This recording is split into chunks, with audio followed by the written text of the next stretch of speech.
आज दोपहर से ही बहुत तेज़ बारिश हो रही थी और रुकने का नाम ही नहीं ले रही थी। मुझे बादलों के गरजने और बिजली के चमकने से हमेशा से बहुत डर लगता था। ये मेरी शादी के बाद की पहली बारिश थी और मैं हमेशा यही सोचती थी कि शादी के बाद की पहली बारिश मैं अपने पति के साथ एंजॉय करूंगी। लेकिन मेरे पति का शाम होते ही फ़ोन आ गया कि मौसम बहुत ज़्यादा ख़राब है, बारिश के बाद सड़कें बंद हो गई हैं, इसलिए वो आज घर नहीं आएंगे और ऑफिस में ही रुकेंगे। जैसे ही बारिश रुकेगी वो ऑफिस से निकलेंगे। मैंने ये बात अपने ससुर को बता दी कि आज आकाश घर नहीं आएंगे। मेरे ससुर ने कहा कि तुम परेशान ना हो और अपने कमरे में जाकर आराम से सो जाओ, फिक्र करने की कोई बात नहीं। अक्सर इस बारिश के मौसम में वो ऑफिस में ही रुक जाता था। मैं ससुर को बताने के बाद अपने कमरे में वापस आ गई, लेकिन वक्त गुजर ही नहीं रहा था। बहुत मुश्किल से रात के 2 बजे और ज़्यादा तेज़ बारिश ने मुझे अजीब तरह से डरा कर रख दिया।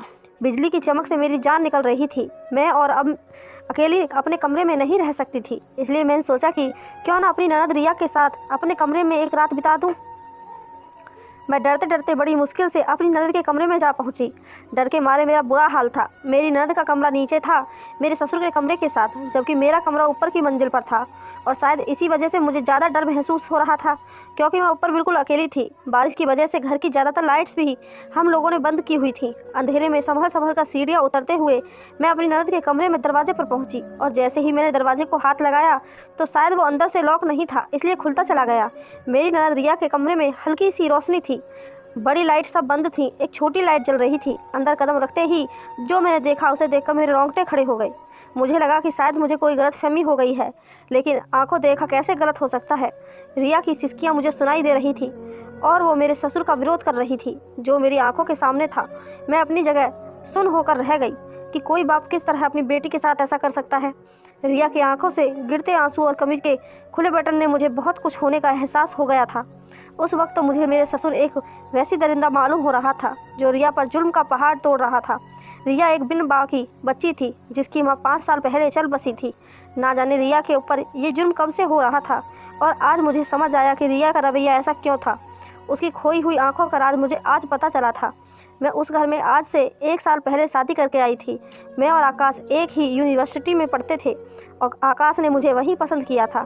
यूनिवर्सिटी पूरा होने के बाद जैसे ही आकाश की नौकरी लगी, उसने फ़ौरन ही मेरे घर रिश्ता भेज दिया। आकाश एक सुलझा हुआ और अच्छा लड़का था और नौकरी वाला भी था। आकाश की फैमिली में सिर्फ उसके पापा और एक छोटी बहन थी। आकाश का घर भी अपना ही था। ऐसी कोई बात नहीं थी जिसकी वजह से मेरे घर वाले रिश्ते को मना करते। मेरे पापा ने आकाश के पापा से कुछ वक्त मांगने के बाद मेरे घर वालों ने रिश्ते की हामी भर दी, और यूं कुछ ही वक्त में मेरी और आकाश की शादी हो गई। शादी से पहले ही मैंने सुन रखा था कि जब घर में एक छोटी और कुंवारी ननद हो तो निभाना बहुत मुश्किल होता है, क्योंकि वो अपने बाप और भाई की लाडली होती है। और मैं भी यही सोचकर अपने ससुराल आई थी कि रिया की वजह से मुझे कुछ मुश्किल का सामना करना पड़ सकता है। लेकिन रिया दूसरी ननद जैसी बिल्कुल नहीं थी। वो बहुत खामोश सी लड़की थी, अपने काम से काम रखती थी और ज़्यादातर अपने कमरे में ही बंद रहती थी। स्कूल से वापस आकर तो घंटों घंटों कमरे में कैद हो जाती थी। मैं ज़बरदस्ती उसे खाने के लिए कमरे से बाहर निकालती थी तो वो खाना खाते ही वापस अपने कमरे में चली जाती थी। मेरे ससुर अक्सर ही उसे कहा करते थे कि हर वक्त कमरे में अकेले ना रहा करो, बाहर निकलकर हमारे साथ बैठा करो। लेकिन रिया उनकी बातों का कोई जवाब नहीं देती, और जब मैं बहुत पूछती तो वो कहकर बात ख़त्म कर देती कि उसे पढ़ाई करनी होती है। जब यही बात मैं आकाश से कहती कि रिया तो बिल्कुल ही चुप रहती है, तो आकाश मुझे कहते कि वो हमेशा से ही ऐसी नहीं थी। माँ के मरने से उसे ऐसा बना दिया है। जब हमारी माँ जिंदा थी तो वो सबके साथ अच्छे से घुल मिलकर रहती थी, लेकिन अब वह बिल्कुल बदल गई है। और बेहतर यही है कि तुम भी उसे कुछ ज़्यादा ना कहा करो। पापा उसका बहुत ख्याल रखते हैं, थोड़े वक्त में वो खुद ही संभल जाएगी। मैंने भी ये सोचकर रिया से बात करना छोड़ दिया। अच्छा ही है कि वो घर के किसी मामले में नहीं पड़ती और मुझे उसकी तरफ से किसी किस्म की कोई परेशानी नहीं है, वरना मेरी दोस्त की एक बिना शादीशुदा नंद ने तो उसका जीना मुश्किल कर दिया था। और रही सही कसर, मैं भी यही समझ रही थी कि मेरे साथ भी रिया ऐसा ही कुछ करेगी, क्योंकि मेरे ससुर उससे बहुत ज़्यादा मोहब्बत करते थे। उसकी छोटी छोटी बात का ख्याल रखते थे। अगर वो खाना खाने ना आती है तो वो खुद उसके कमरे में खाना लेकर जाते और अपने हाथ से खाना खिलाते हैं। ज़्यादातर वो उसके कमरे में ही रहते होते थे, लेकिन रिया का रवैया उनके साथ बिल्कुल ही अलग था। वो जल्दी अपने पापा की किसी बात का जवाब न देती। अगर मेरे ससुर उसके लिए कोई चीज़ भी लेकर आते तो उसका अंदाज़ बिल्कुल ऐसा होता जैसे उसके लिए ये बात कोई मायने नहीं रखती। मुझे अक्सर उसका अंदाज़ कुछ अजीब सा लगता, क्योंकि माँ के बिछड़ने के बाद तो बच्चे को अपने बाप से ही और भी प्यार होता जाता है, लेकिन वो तो अपने बाप से कोसों मील दूर भागती थी। मेरे ससुर जितना उसका ख्याल रखते थे इतना मेरे भी ख्याल रखते थे। मुझे अपने ससुराल में किसी चीज़ की कोई कमी नहीं थी और मैं एक अच्छी ज़िंदगी जी रही थी, तो मैं रिया के रवैये के बारे में ज़्यादा सोचती भी नहीं थी। जब शादी के शुरू के दिनों में मैंने अपनी माँ को रिया के अजीब रवैये के बारे में बताया, हम दोनों ऊपर बने अपने कमरे में आ जाते थे और फिर सारी रात नीचे ना जाते। हम दोनों की एक अलग दुनिया थी। हम दोनों एक साथ पूरे थे, इसलिए हमें अपने आसपास कुछ गलत होने का एहसास नहीं होता था। एक दिन मेरे ससुर बहुत सारे फल लेकर आए और जैसे ही रिया स्कूल से आई तो वह उसे अपने पास बिठाकर फल काटने लगे। जब उन्होंने रिया को फल खाने को दिया तो रिया ने बहुत चिड़े मन से फल खाने से इनकार कर दिया, तो वो ज़बरदस्ती अपने हाथों से उसके मुँह में फल डालने लगे। मैं वहीं बैठी सब्जी बना रही थी। ये देखकर मैं सोचने लगी कि रिया कितनी खुशनसीब है जिसे इतना प्यार करने वाला बाप मिला है, लेकिन उसे कदर ही नहीं। कुछ देर तो उसने फल खाया, लेकिन इसके बाद अचानक ही तेज़ी से वो उठकर अपने कमरे में चली गई। मैंने बहुत हैरानी से उसे जाते देखा तो मेरे ससुर ने मेरी नज़रें भांप ली और कहने लगे कि मेरी बेटी मुझसे नाराज़ है, इसलिए वो इस तरह का रवैया रखती है। उसे लगता है कि अगर मैं वक्त पर उसकी माँ का सही इलाज करवा देता तो आज उसकी माँ भी हमारे साथ होती। लेकिन सच तो यह है कि भगवान ने उसकी माँ की ज़िंदगी इतनी ही लिखी थी। मैंने इसकी माँ के इलाज के पीछे बहुत पैसा खर्च किया है और दिन रात भागता रहा, लेकिन उसकी माँ की किस्मत में मौत लिखी थी। मैं तो खुद उसकी माँ के जाने पर बहुत दुखी हूँ, लेकिन रिया को ये बात कैसे समझाऊँ। अपने ससुर की आंखों में आंसू देखकर मेरा दिल पसीज गया। उम्र के इस हिस्से में वो किस कदर बीवी की जुदाई के साथ साथ बेटी का दुख भी झेल रहे थे। मैंने बहुत प्यार से अपने ससुर से कहा कि पापा आप परेशान ना हो, वक्त के साथ साथ रिया खुद ही समझ जाएगी, आप अपनी कोशिश जारी रखें। मेरी बात पर सिर हिलाते हुए वह फल की प्लेट उठाए रिया के कमरे की तरफ चले गए और मैं मुस्कुरा दी। शाम तक वो रिया के साथ कमरे में ही थे, यहाँ तक कि मैंने खाना भी बना दिया और सफाई भी कर दी।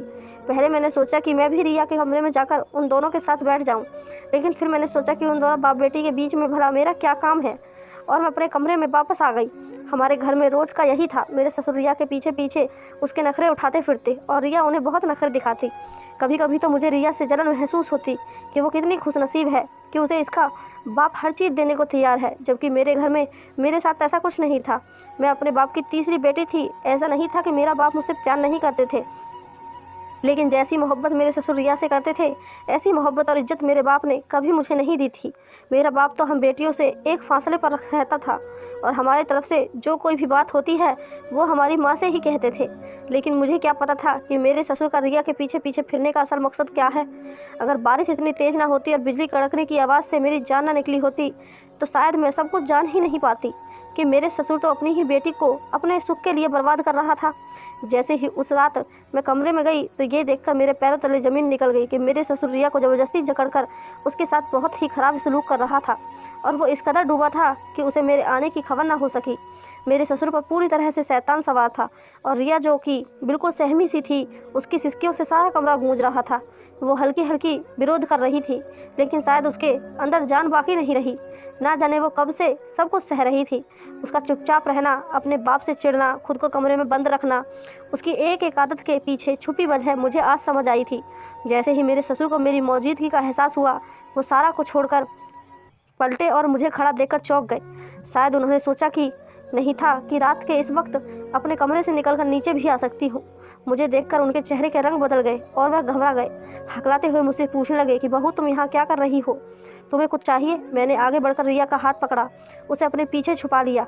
वो बुरी तरह से कांप रही थी। मैंने कहा कि बेहतर यही है कि आप अभी और इसी वक्त यहाँ से निकल जाएं। आप जैसे बाप को तो बीच चौराहे पर सूली पर लटका देना चाहिए ताकि आइंदा कोई ऐसी दरिंदगी का निशाना न बने। यह सुनते ही मेरे ससुर एकदम से गुस्से में आ गए और कहने लगे कि ज़्यादा बकवास करने की ज़रूरत नहीं।